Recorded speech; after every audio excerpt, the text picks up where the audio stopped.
प्राथमिक शिक्षक भर्ती में बीएड मामले में सुप्रीम कोर्ट पहुंची बिहार सरकार। सुप्रीम कोर्ट और हाई कोर्ट से बीएड डिग्री वालों के लिए ये बड़ी खबर सामने आ रही है। बिहार राज्य ने अब सुप्रीम कोर्ट को बताया है कि प्राथमिक शिक्षकों की भर्ती प्रक्रिया लगभग पूरी हो चुकी है। ऐसे विलंबित चरण में बीएड उत्तीर्ण अभ्यर्थियों को भर्ती प्रक्रिया से बाहर करने से जटिलताएं पैदा होंगी। यदि बीपीएससी सुप्रीम कोर्ट के फैसले को आधार बनाकर सिर्फ डीएलएड पास उम्मीदवारों का ही रिजल्ट जारी करेगा तो ऐसे में लाखों अभ्यर्थी की नियुक्ति का पेच फिर फंस जाएगा। इस साल प्राथमिक शिक्षकों की नियुक्ति के लिए भर्ती प्रक्रिया में बीएड डिग्री धारकों को शामिल करने के मुद्दे पर बिहार राज्य ने अब सुप्रीम कोर्ट का रुख किया है। राज्य ने ऐसी नियुक्तियों के संबंध में अंतरिम निर्देशों और स्पष्टीकरणों के लिए अपने आवेदन को खारिज करने के पटना हाई कोर्ट के आदेश को चुनौती देते हुए एक याचिका सुप्रीम कोर्ट में दायर की है। बता दें कि इसके लिए लिखित परीक्षा पहले ही आयोजित की जा चुकी है और रिजल्ट जल्द ही आने वाला है। सुप्रीम कोर्ट के 11 अगस्त के आदेश के बाद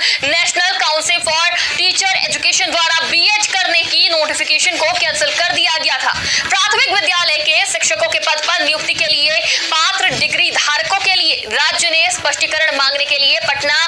एचसी का रुख किया था, ये कहते हुए कि जब सुप्रीम कोर्ट ने अपना आवेदन पारित किया तो उसने बीएड उम्मीदवारों सहित अपनी भर्ती प्रक्रिया पहले ही पूरी कर ली थी। बिहार राज्य ने सुप्रीम कोर्ट के आदेश के कारण उत्पन्न अनिश्चितता पर उच्च न्यायालय से स्पष्टीकरण की मांग करी है। यानी सरल शब्दों में बात करें तो बिहार सरकार ने अब कोर्ट का रुख करा है बीएड डिग्री धारकों के लिए और बिहार सरकार का ये कहना है कि जब सुप्रीम कोर्ट की तरफ से फैसला आया तो तब तक नियुक्तियों का काम लगभग पूरा हो गया था और अब ऐसे में जिस तरह से नर्म रुख बीएड धारकों के लिए बिहार सरकार अपना रही है, अब देखना ये होगा कि बीटीसी धारकों पर इसका क्या असर पड़ता है और उनका क्या कहना है। और इसी खबर पर हमारे साथ चर्चा करने के लिए बीएड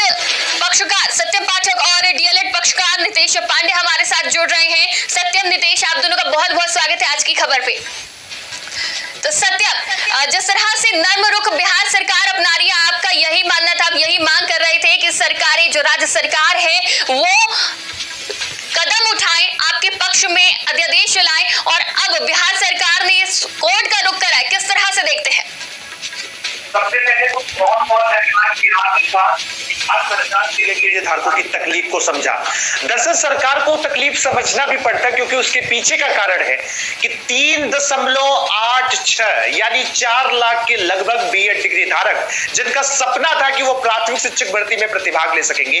उन सभी ने रोल आउट किया, परीक्षा दिया, तैयारी की और अचानक से अगर उनसे ये कहा जाए कि भाई आप शिक्षक बनने के लिए योग्य नहीं है तो जाहिर सी बात है सरकारों को कठोर कदम उठाने चाहिए और बीएड डिग्री धारकों को अलाउ कराने के लिए उसे कहीं ना कहीं रुख को स्पष्ट करना चाहिए। और इसी दिशा में आज बिहार सरकार के जो कदम है वो काफी स्वागत योग्य है और उन्होंने बहुत बेहतर कदम उठाए हैं, खासतौर पर बीएड डिग्री धारकों। अब समझने की कोशिश करिएगा कि बिहार में पिछले कई सालों से वैकेंसियां नहीं आई क्योंकि उनको राज्यकर्मी का दर्जा नहीं मिल रहा था, लेकिन अब प्रेजेंट टाइम में बिहार सरकार ने जब वैकेंसियां निकाली तो उसके बाद पता चलता है कि भाई बीएड वाले ही प्राथमिक शिक्षक भर्ती से गायब हो जाएंगे। अब इसमें सिर्फ एक स्टेट का मामला होता तो भी ठीक था, लेकिन उसी बिहार शिक्षक भर्ती में उत्तर प्रदेश सहित पूरे देश के करोड़ों बीएड डिग्री धारकों में से कुछ छात्रों ने जरूर प्रतिभाग किया। सोचिएगा उस छात्र की पीड़ा क्या होगी जिसे 500 रुपए लेकर के निकला था कहां से, प्रयागराज से, इस उम्मीद में कि वो बिहार शिक्षक भर्ती में प्रतिभाग ले सकेगा और अचानक से उसे बताया जाता है कि तुम बिहार शिक्षक भर्ती में प्रतिभाग